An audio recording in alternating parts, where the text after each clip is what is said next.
उठ जा, उठ जा, उठ ओए, चल चल उठ ओए, चल बहुत हो गया। हेलो साथीहरू सम्पूर्णलाई नमस्कार। फेरि पनि स्वागत छ मेरो भ्लग भिडियोमा। आज म गाडी धुन गइन किनभने बिहान ढिलो उठे, त्यही माथि पानी परेको थियो। त्यसैले साथीहरू आज म आफ्नो प्रदेशमा भएको बस्नेहरू हजुरहरूलाई देखाउनेछु। कस्तो छ साथीहरू, प्रतिक्रिया गर्नुहोला। ल आउनुहोस् भिडियो सुरु गरौँ। सबैभन्दा पहिला साथीहरू यो हो बाथरुम, अनि यो चाहिँ बाल्कनीबाट पर सिधा एउटा घर छ धेरै राम्रो।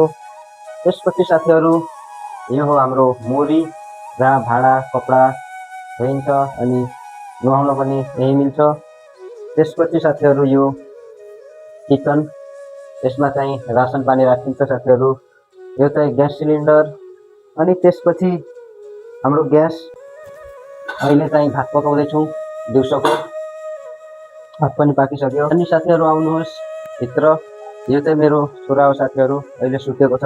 उठ जा, उठ जा, उठ ओए, चल चल उठ ओए, चल बहुत हो गया। अनि फेरि यता हाम्रो मन्दिर छ साथीहरू। र साथीहरू, भगवान्ले सबैलाई रक्षा गरून्। कृपया यो भिडियोलाई लाइक कमेन्ट गर्नुहोला। अनि यो चाहिँ यसमा चाहिँ मेरो बाबुको खेलौनाहरू राखेको छ। अनि पहिला सानो छँदाका थाङ्ना उठाउनेहरू, माथि चाहिँ सामान राख्ने ठाउँ छ, नचाहिने सामानहरू माथि राख्छु। अनि यता चाहिँ घडी।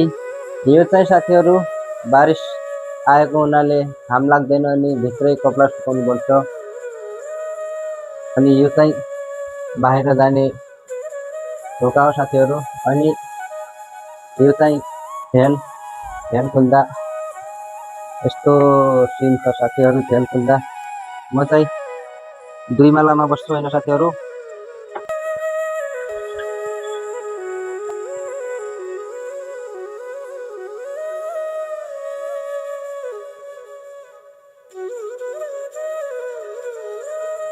ल साथीहरू, मेरो रुम कस्तो लाग्यो?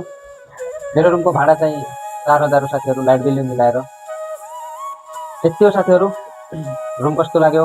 यस्तै छ, राम्रो नराम्रो जे भए पनि परदेशको ठाउँ बस्न पुगे भइहाल्छ, धेरै राम्रो चाहिँदैन। ल साथीहरू, कस्तो लाग्यो लाइक कमेन्ट गरिदिनु होला। पेजमा नयाँ हुनुहुन्छ भने पेजलाई फलो गरी साथ सपोर्ट गरिदिनु होला, ताकि अघि बढ्ने हौसला दिनुहोस् साथीहरू।